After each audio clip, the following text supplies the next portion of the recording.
சுமந்து வேறோர் மனை விளங்க ஏன் பிறந்தாய்?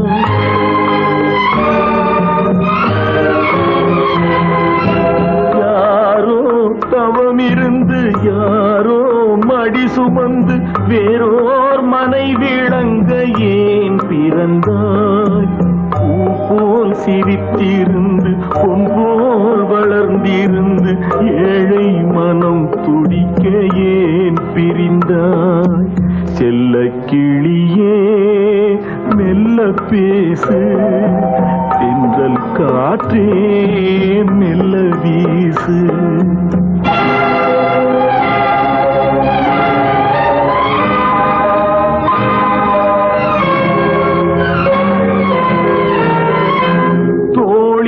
தவழ்ந்திருக்க தொட்டில் நிறைந்திருக்க பிள்ளை துணை